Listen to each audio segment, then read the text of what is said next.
எனக்கு என்னுடைய முதல் படம் அபூர்வ ராகங்கள். அந்த என்னுடைய முதல் படத்திலேயே அவ்வளவு பெரிய ஒரு லெஜண்ட். அவர் கூட நாகேஷ் சார் கூட நான் ஒர்க் பண்ணேங்கிற பெருமை எனக்கு இருக்கு.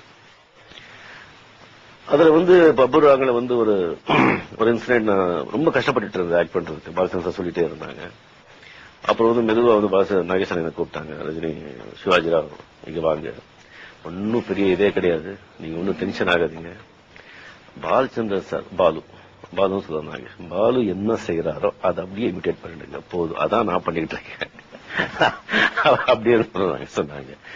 அதுக்கப்புறம் ரொம்ப ஈஸியா இருந்தது. நீங்க பாத்தீங்க சொன்னா நாகேஷ் சார் பண்ற ஒரு காமெடி ஆகட்டும், அந்த டைமிங், அந்த ஆக்ஷன்ஸ், ரியாக்ஷன்ஸ், டைலாக் டெலிவரி எல்லாமே பாலச்சந்திரன் சார் உடைய ரெப்ளிகா. அப்படியே பாலச்சந்திரன் சாருடைய முதல் சிஷ்யன்னு சொன்னா நாகேஷ் சார் தான் சொல்ல முடியும்.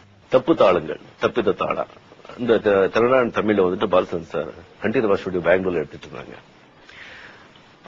இட் இஸ் 77 நினைக்கிறேன், 77, 78. அப்போ நாகேஷ் சார் 75ல கொஞ்சம் உடம்பு சரியில்லாம அவர் ஹாஸ்பிட்டல் அட்மிட் ஆயிருந்தாங்க. எனக்கு ஒரு 7 o'clock 8 o'clock பேக்கப்னு சொல்லிட்டாங்க. அதுக்கப்புறம் நான் போயிட்டு இதுல குளிச்சுட்டு கொஞ்சம் மது அருந்துட்டு இருந்தேன். 10 o'clock இருக்கும். அப்ப அசிஸ்டன்ட் டைரக்டர் அமீர்ஜான் கூப்பிட்டு, சார் உடனே கூப்பிடுறாங்க, ஒரு ஷாட் மிஸ் ஆயிடுச்சு, அது தெரியாம பேக்கப் சொல்லிட்டோம், நீங்க உடனே வரணும் சார். நான் ஆடி போயிட்டேன், தண்ணி போட்டிருக்கேன் இது அப்படின்னு சொல்லி அதுக்கு மறுபடியும் குளிச்சு பிரஷ் எல்லாம் பண்ணி ஸ்ப்ரே எல்லாம் அடிச்சு போய் மேக்கப் போட்டு அப்படியே நிக்கிறேன். பாலச்சந்திரன் சார் கிட்ட போக கூடாதுன்னு சொல்லி ரொம்ப ட்ரை பண்றேன். அவருக்கு தெரிஞ்சு போச்சு, ஸ்மெல் கண்டுபிடிச்சிட்டாங்க. கொஞ்சம் கூட ரூமுக்கு வா அப்படின்னா அப்படியே எனக்கு ஆடி போச்சு. அப்படியே உட்காந்தேன், ஒன்னும் சொல்லல. பாலச்சந்திரன் சார், நாகேஷ் தெரியுமா உனக்கு?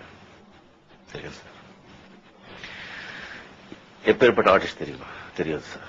ஆமா, முன்னால நீ ஒரு இரும்புக்கு கூட சமம் இல்லை. ஓகே, தண்ணி போட்டு அவனே வாழ்க்கையை வேஸ்ட் பண்ணிக்கிட்டான்.